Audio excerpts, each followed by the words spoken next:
സാറേ ചായ. സാറേ മൊത്തം 3 ചായ, 4 സിഗരറ്റിന്റെ പൈസ തരാണ്. ആ തരാം, പൊക്കോ നീ.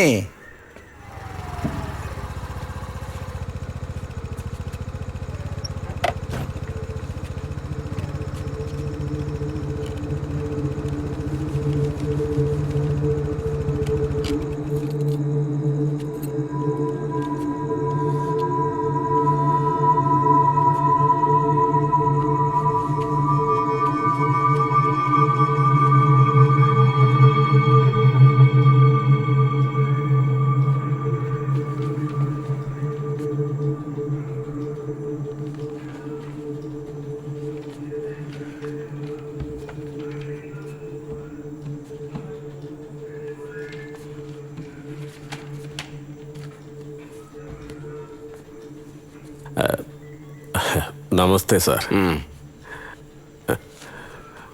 ഒരു കംപ്ലൈൻറ്റ് തരാൻ വന്നതാ. കംപ്ലൈൻറ്റോ? ആ, എന്താ ഈ കംപ്ലൈൻ്റൊക്കെ ലവ് ലെറ്റർ പോലെ പോക്കറ്റിൽ എടുത്ത് തരുന്നത്?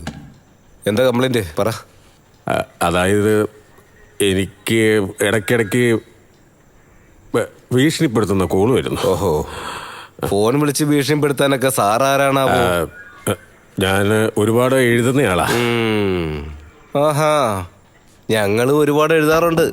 കഴുതയാണോ ആമയാണോ മുയലാണോ? അതല്ല സാർ, ഞാനൊരു കഥ എഴുത്തുകാരനാണ്. ഓഹോ, ഇങ്ങനെ ഫോൺ വിളിച്ച് ഭീഷണിപ്പെടുത്തുന്ന രീതിയിൽ സാർ ആരെ കുറിച്ചാണാവോ കഥ എഴുതിയത്? അങ്ങനെയൊന്നും എഴുതാറില്ല. എൻ്റെ മനസ്സിൽ തോന്നുന്നത് എഴുതാറുണ്ട്. എൻ്റെ സങ്കല്പ കഥാപാത്രങ്ങൾ എന്നെ ചുമ്മാ ഭീഷണിപ്പെടുത്താറുണ്ട് സാർ. എടോ, സാങ്കല്പിക കഥാപാത്രങ്ങളോ? അതെ സാർ. അണ്ണാനഗറിൽ ഇരട്ട കൊലപാതകം നടന്ന പോലൊരു കഥ എഴുതി ഞാൻ. അതിൽ കുടുങ്ങിയവൻ ഞാൻ എഴുതിയ കഥാരൂപം കണ്ടാണ് അവനെ പിടിച്ചതെന്ന് പറഞ്ഞാണ് അവൻ എന്നെ വിളിച്ച് ഭീഷണിപ്പെടുത്തുന്നത്. നല്ല കാര്യം, അവന് ജാമ്യം കിട്ടിയില്ല. അപ്പൊ നിങ്ങൾ എഴുതിയ കഥ വെച്ചിട്ടാണ് പോലീസ് കേസ് കണ്ടുപിടിച്ചത് അല്ലേ? അതെ അതെ. അപ്പൊ ഡിപ്പാർട്ട്മെന്റ് ഒന്നും ചെയ്തില്ലെന്നാണ് പറയുന്നത് അല്ലേ? ഇല്ല. അത് ശരി. അതെ ഗോപാലകൃഷ്ണൻ ചേട്ടാ, കേട്ടോണ്ടിരിക്കുകയാണ് ഏഴുമലേ.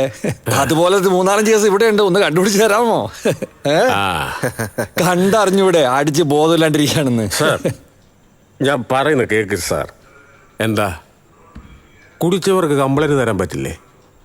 സാർ അവിടെ പോയി സാധനം മേടിച്ചെന്ന് വരുത്തിക്കോ? ഡോ, അവിടെ നിൽക്കുന്നത് ഞങ്ങളുടെ ഡ്യൂട്ടിയാ. ഞങ്ങൾ അവിടെ കുടിച്ചിട്ടാണ് നിൽക്കുന്നത്. താൻ മദ്യപിച്ച് വന്നിട്ട് ആളെ കളിയാക്കുക. സാർ, ഞാനത് സത്യമായിട്ട് പറയും. സാറൊന്ന് വായിച്ചു നോക്ക്. കംപ്ലൈന്റ് ഒന്നും എടുക്കാൻ പറ്റത്തില്ല. മര്യാദയ്ക്ക് ഇവിടുന്ന് പോയില്ലെങ്കിൽ ഡ്രങ്ക് ആൻഡ് ഡ്രൈവ് കേസിൽ പിടിച്ച് അകത്താക്കും. എനിക്ക് നിയമങ്ങളൊക്കെ അറിയാം സാറേ. ഞാനെന്താ വെറും പൊട്ടനാണോ? കംപ്ലൈൻറ്റ് തരാൻ വന്നവൻ്റെ കയ്യിൽ നിന്ന് എന്താണ് കംപ്ലൈൻറ്റ് വാങ്ങാത്തത്? സാർ, കംപ്ലൈൻറ്റ് എടുക്കാതെ ഞാൻ ഇവിടുന്ന് പോകുന്ന പരിപാടിയിൽ ഇവിടുന്ന് എണീക്കത്തുമില്ല. എന്ത് ചെയ്യാൻ, ഇത് വലിയ തലവേദനയായല്ലോ. താൻ കംപ്ലൈന്റ് തന്നതല്ലേ, എടുത്തിട്ടുണ്ട്. ഇനി പോവാൻ നോക്ക്, ബാക്കി ഞങ്ങൾ നോക്കിക്കോളാം. അപ്പോൾ കൂടെ പോലീസുകാരെ വിടുമോ സാറേ? സാറേ എഴുത്തുകാരാ, ഇപ്പോഴല്ലേ പരാതി തന്നേ. ഞാൻ മേലധികാരിയോട് സംസാരിച്ചിട്ട് ഞാൻ വേണമെങ്കിൽ DGP തന്നെ അങ്ങോട്ട് അയച്ചേക്കാം. ഇപ്പൊ സാറ് പോവാൻ നോക്ക്. മറ്റുള്ളവർക്കൊക്കെ നിങ്ങൾ പോയി കാവല് നിൽക്കും, എനിക്ക് മാത്രം കാവലില്ല. വരട്ടെ സാർ.